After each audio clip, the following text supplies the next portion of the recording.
Hello students, physics with DS Rajput में आपका स्वागत है। और आज अपन डिस्कस करने वाले हैं चैप्टर 5 विद्युत धारा। और आज इसका लेक्चर नंबर है 3rd, ठीक है ना। इसका जो लेक्चर नंबर है वो है 3rd। फर्स्ट और सेकंड लेक्चर में आपको बता चुका हूँ। अगर आप ये लेक्चर पहली बार देख रहे हैं तो पहले आप फर्स्ट और सेकंड लेक्चर देखें, उसके बाद आपको थर्ड लेक्चर बहुत अच्छे से समझ में आएगा। तो आज अपन डिस्कस करने वाले हैं विद्युत धारा आई। विद्युत धारा को किससे रिप्रेजेंट करते हैं? आई से। और धारा घनत्व को किससे रिप्रेजेंट करते हैं? जे से। विद्युत क्षेत्र को किससे रिप्रेजेंट करते हैं? ई से। और अनुगमन वेग को किससे रिप्रेजेंट करते हैं? V सफिक्स D से।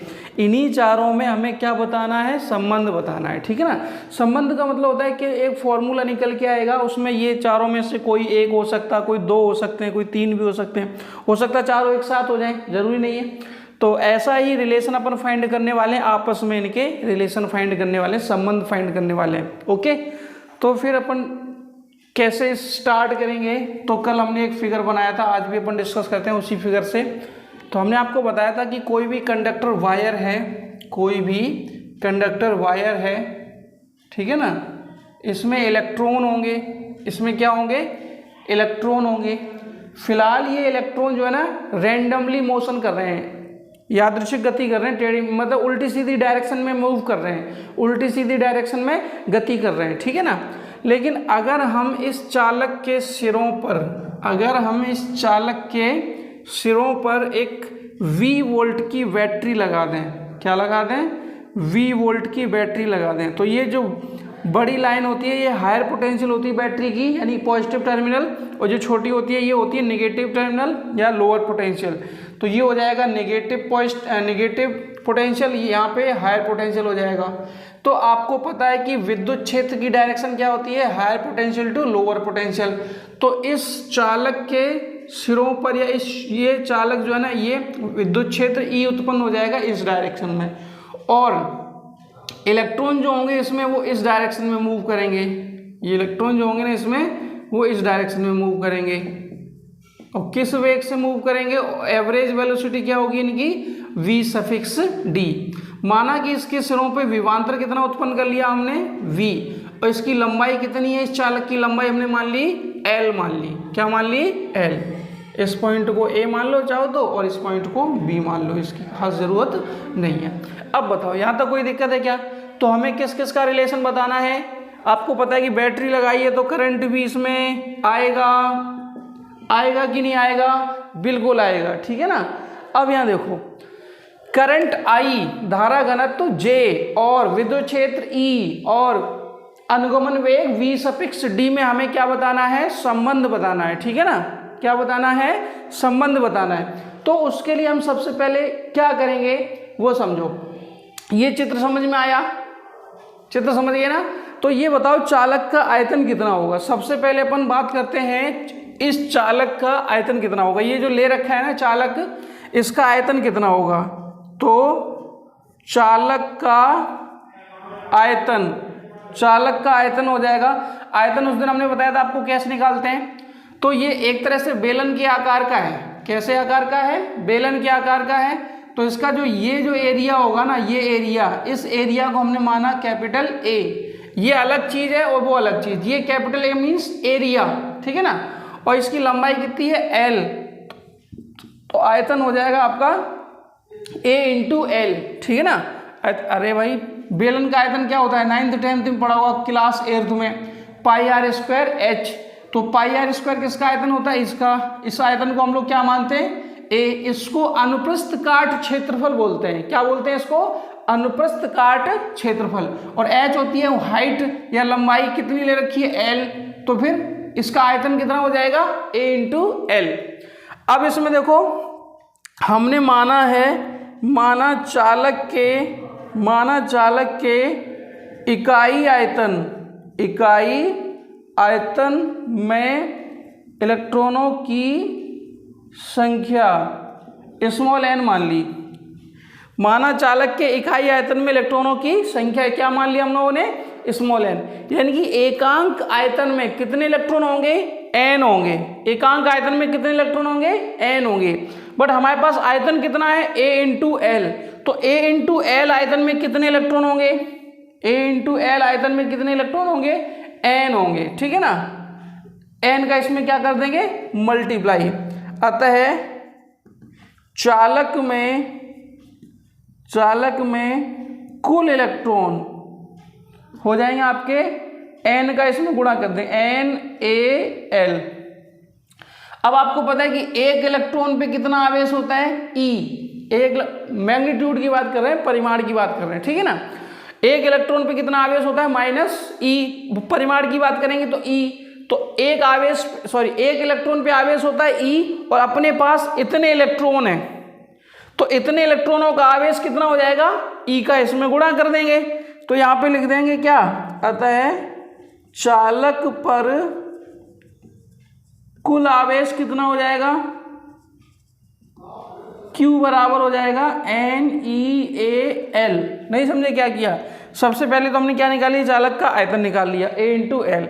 ये माना है कि माना चालक के इकाई आयतन में इलेक्ट्रॉनों की संख्या क्या मान ली हमने, n मान ली, ठीक है ना। अतः चालक में कुल इलेक्ट्रॉन कितने मान लिए, NaL, ठीक है ना। और इकाई आयतन में जितने इलेक्ट्रॉन हैं उनका हम मल्टीप्लाई कर लेंगे किसमें, चालक के आयतन में, तो वो टोटल इलेक्ट्रॉनों की संख्या हो जाएगी, ओके। और चालक पर कुल आवेश कितने हो जाएंगे, Q बराबर NeAl, ठीक है ना। तो ये टोटल आवेश हो गया। और एक सूचना है आप लोगों के लिए, तो मैं आपको बता दूं, डिस्कस कर लेता हूं मैं, ठीक है ना। मैं सोच रहा हूं कि 1-2 दिन में मैं लाइव आना स्टार्ट कर दूं, ओके। तो आपको कमेंट करके ये बताना है कि टाइमिंग क्या अच्छी रहेगी आपके लिए। मैं तो फ्री हूँ, और सुबह या मॉर्निंग में या फिर इवनिंग में ही कोई टाइम रखना, दोपहर में रखना मत, क्योंकि रूम में बहुत ज़्यादा गर्मी हो जाती है, ठीक है। अभी भी गर्मी लग रही है। तो अगर आपको लाइव पढ़ना है, किसी प्रकार का कोई पैसा तो आपको खर्च करना नहीं यार, रिस्पॉन्स आपका बिल्कुल भी आ नहीं रहा, ठीक है ना। इसीलिए इंटरेस्ट भी नहीं ले रहा मैं। अगर आप रिस्पॉन्स करते रहोगे तो मैं आपको पढ़ाता रहूँगा। एग्ज़ाम जो है ना आपके पोस्टपोन हो चुके हैं, और अभी इतना समय मिल सकता है कि हम लोगों को, अगर हम चाहें तो एंड तक, 5th चैप्टर चल रहा है ना ये, हम चाहें तो एंड तक हम लोग पढ़ सकते हैं ईजिली। बात समझ गए ना। तो वही है कि अगर आप लाइव पढ़ना चाहते हो ना, तो आप कमेंट करके ये बता दें कि कौन सा समय ज़्यादा बेस्ट रहेगा। और मेरे ख्याल से तो अपना 8 से 9 ज़्यादा ठीक रहेगा, या 7 से 8 भी ज़्यादा ठीक रहेगा। या अगर आप ज़्यादा समय तक बैठ सकते हो तो हम लोग 7 से 9 या 8:30 तक भी कर सकते हैं, मतलब 1.5-2 घंटे की क्लास भी ले सकते हैं। अगर आपकी इच्छा है तो बताएं, नहीं है तो कोई बात नहीं, ओके, ठीक है ना। तो कमेंट करके आप बता देना कि सर ये ज़्यादा सुटेबल रहेगा, ओके। और जुड़े, ज़्यादा से ज़्यादा लोगों को बताएं कि फिजिक्स जो है ना यहाँ पे एकदम फ्री मिल रही है एग्ज़ाम तक। जब तक आपके एग्ज़ाम नहीं हो रहे हैं तब तक पढ़ लो, कोई दिक्कत नहीं, ठीक है ना। तो चालक पर कुल आवेश कितना हो जाएगा, Q बराबर NeAl, ओके। अब यहाँ देखो टोटल आवेश पता चल गया। अब आप ये बताओ कि इलेक्ट्रॉन जो है ना यहाँ से यहाँ तक जाने में कितनी दूरी तय करेगा, L लंबाई है ना, तो कितनी दूरी तय करेगा, L दूरी तय करेगा। बात समझिए ना। और किस स्पीड से तय करेगा, V∪D से तय करेगा। टाइम कितना लगेगा पता नहीं, तो हम T टाइम मान लेते हैं। क्या मान लेते हैं, T टाइम मान लेते हैं कि T टाइम वहां तक लगेगा, ओके। और अगर आपको केमिस्ट्री पढ़नी है तो केमिस्ट्री के लिए हम तो मैं बता ही चुके थे, बहुत पहले भी बता चुके थे। अगर आपको केमिस्ट्री पढ़नी है तो आप जीविका केमिस्ट्री क्लासेस,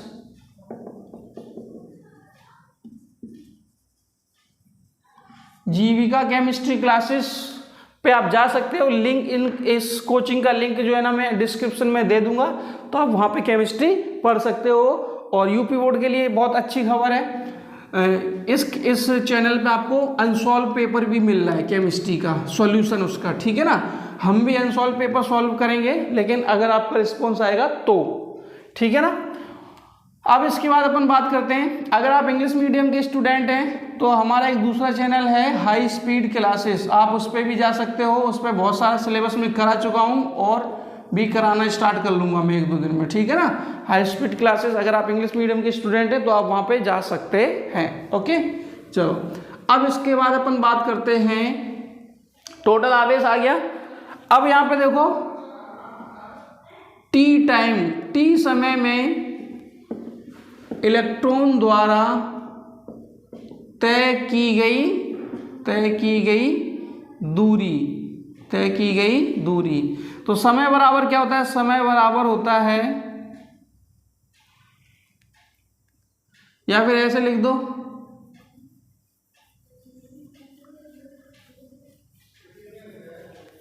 इलेक्ट्रॉनों द्वारा L दूरी तय करने में लगा समय बराबर होता है दूरी बटे चाल, दूरी हो जाएगी L, चाल हो जाएगी V∑D। समय बराबर दूरी बटे चाल है, आपको 5वीं 6वीं क्लास में ही पढ़ा होगा। समय हमने मान लिया कि T समय लगा और कितनी दूरी तय कर रहा है इलेक्ट्रॉन इस चालक में, यहां से यहां तक कितनी लंबाई है, L है। तो समय बराबर दूरी बटे चाल, किस चाल से तय कर रहा है, V∑D से, तो T बराबर हो जाएगा L बटे V∑D। तो T का वो आ गया, समीकरण आ गया, और ये टोटल आवेश आ गया। 10th स्टैंडर्ड में आपने पढ़ा था कि I बराबर होता है Q/T, ये 10th स्टैंडर्ड में आपने फॉर्मूला पढ़ा था, I बराबर होता है Q/T। ओके, तो फिर यहाँ पे Q की वैल्यू कितनी रखोगे, Q की वैल्यू ये है, Q की वैल्यू है NeAl, बटे में आ जाओ, T की जगह क्या रखोगे, L/V∑D, V∑D पलट के ऊपर जाएगा, L से L कट जाएगा, तो ये बच जाएगा I बराबर हो जाएगा NeAV∑D। एक रिलेशन ये आ गया, देखो ये किस में रिलेशन है, ये I क्या है, करंट है, धारा है, और V∑D क्या है, अनुगमन वेग है। तो ठीक है ना, तो ये किस में संबंध हो गया, विद्युत धारा I और अनुगमन वेग V∑D में ये एक रिलेशन हो गया। लेकिन ऐसे कई सारे रिलेशन हमें बताने हैं, तो आप इसको चाहो तो इस फॉर्मूले को ऐसे भी लिख सकते हो, यहां से आप चाहो तो V∑D बराबर हो जाएगा I/NeA। ठीक है, जरूरत नहीं, वैसे बता दिया मैंने आपको। अब आपने जैसे फॉर्मूला पढ़ा था J होता है धारा घनत्व, J क्या होता है, धारा घनत्व, और धारा घनत्व का फॉर्मूला होता है I/A। धारा घनत्व का फॉर्मूला क्या होता है, I/A। तो जो ऊपर I है ना, वो उस I की जगह हम लोग क्या लिख सकते हो, NeAVD। तो J बराबर हो जाएगा NeAV∑D बटे A से A कट जाएगा, तो J बराबर हो जाएगा NeVD। कोई दिक्कत है क्या, तो ये किस का संबंध हो गया, ये हो गया आपका धारा घनत्व J और अनुगमन वेग V∑D, यहां से ये संबंध हो गया। अब चाहो तो यहाँ पे एक चीज और बना सकते हो, कल याद है हम लोगों ने अनुगमन वेग का एक फॉर्मूला प्रूफ किया था ना, तो आप चाहे तो अनुगमन वेग का वो फॉर्मूला आप यहाँ रख सकते हो, तो इसमें आपके 1-2 फॉर्मूले और बन जाएंगे, ठीक है ना, तो एक्स्ट्रा कुछ बन जाएगा आपका। कोई दिक्कत है क्या, ठीक है ना, हाँ।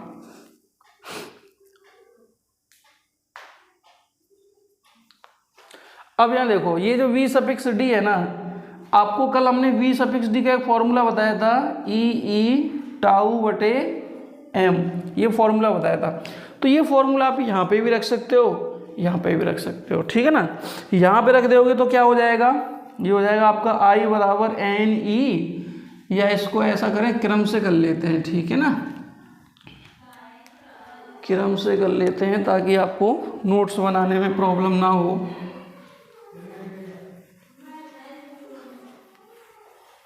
चल, V∑D की जगह क्या रख सकते हो, चूंकि V∑D आपका होता है E∗/m, तो आपका I बराबर हो जाएगा NeA/E∗/m। क्या किया हम लोगों ने, V∑D का वो वाला मान रख दिया। अब इनके चाहो तो आप मल्टीप्लाई कर सकते हो, Ne²A∗/m। ये देखो किसका संबंध आ गया, ये संबंध आ गया I का और E का। E विद्युत क्षेत्र की तीव्रता है और I विद्युत धारा है। सारे नहीं पूछते हैं एग्जाम में, सारे तो मान लो आपको पता है 2-3 पेज भर जाएंगे, कोई एक रिलेशन पूछेंगे तो वही रिलेशन आपको बताना है, ठीक है। हम आपको एक साथ सारे बता दे रहे हैं, ये हो गया I और VD का, ये हो गया I और E का। अब आपको पता है कि भाई J बराबर होता है I/A, अभी बताया था, तो आई की जगह ये वाला मान रख दो, चाहो तो ये वाला रख दो, दोनों रख सकते हो।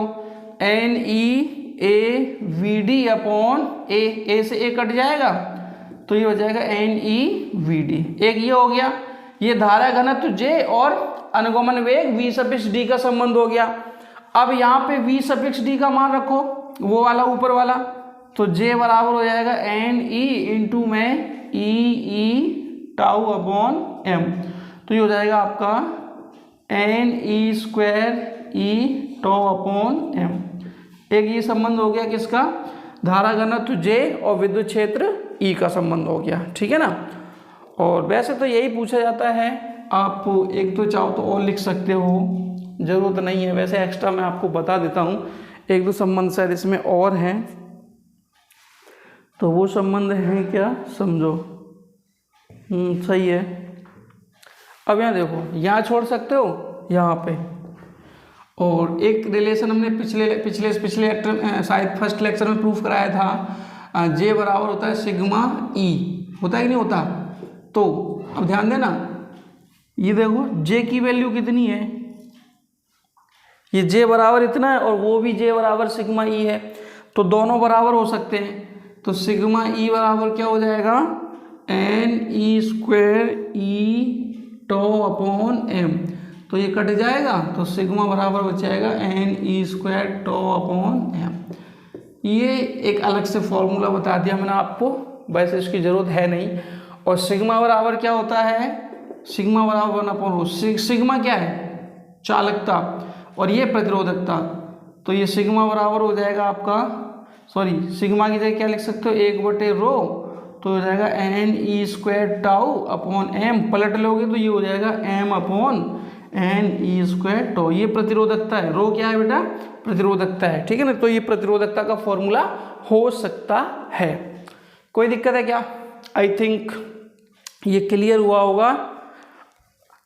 अब हम लोग बात करते हैं, नेक्स्ट छोटा सा टॉपिक है, और ऐसे इसी टाइप का एक रिलेशन है, और आपसे कह रहे हैं अपवहन वेग। तो हमने आपको कल ही बताया था, अपवहन वेग, अनुगमन वेग, अपवाह वेग, मतलब सबका एक ही है, V∗D। इंग्लिश में इसको बोलते हैं ड्रिफ्ट वेलोसिटी। क्या बोलते हैं इसको, ड्रिफ्ट वेलोसिटी। अब इसमें देखो, अपवहन वेग V∗D और वह विभवांतर V में आपको क्या फाइंड करना है, संबंध फाइंड करना है। ओके, तो इसके लिए आपको क्या करना है, सबसे पहले रिलेशन आपको पता होगा, V बराबर होता है E इंटू L, ठीक है ना। तो यहाँ से अगर अपन ट्रांसफर करें, इसका पक्षांतर करें तो L अपॉन में आ जाएगा, तो ये हो जाएगा V अपॉन L। इसको डाल दो इक्वेशन नंबर 1। और अभी तुम्हें बताया था कि V∗D इक्वल टू क्या होता है, E टाउ अपॉन m। तो ये जो E देख रहे हो ना, ये E, इस E की जगह V अपॉन L यहाँ रख देंगे, ठीक है ना। तो आप चाहो तो इसको इक्वेशन नंबर 2 दे सकते हो, और यहाँ लिख सकते हो समीकरण 1 व 2 से। तो ये हो जाएगा आपका V∗D बराबर EV टाउ अपॉन ml। ये इनका संबंध हो गया। अब आपको पता ही है, E टाउ ये m कांस्टेंट बन रहे हैं, तो V∗D किसके प्रोपोर्शनल होगा, V के। V∗D किसके समानुपाती होगा, V के। यानी कि विभवांतर ज़्यादा होगा तो V∗D भी ज़्यादा होगा। विभवांतर मतलब अगर हम चालक के सिरों पे विभवांतर ज़्यादा उत्पन्न करेंगे तो इलेक्ट्रॉन जो है ना, इलेक्ट्रॉनों का अनुगमन वेग ज़्यादा होगा। ओके, तो ये रिलेशन हो गया आपका V∗D यानी कि अपवहन वेग, और V मीन्स विभवांतर में ये संबंध हो गया, ठीक है ना। तो आई थिंक आपको ये समझ में आया होगा। और इसी के साथ अब बात करेंगे अपन अगले लेक्चर में। और अगर आपको ये वीडियो अच्छा लगा हो तो इसको लाइक करें, ज़्यादा से ज़्यादा शेयर करें। मिलते हैं अगली वीडियो में, तब तक के लिए धन्यवाद।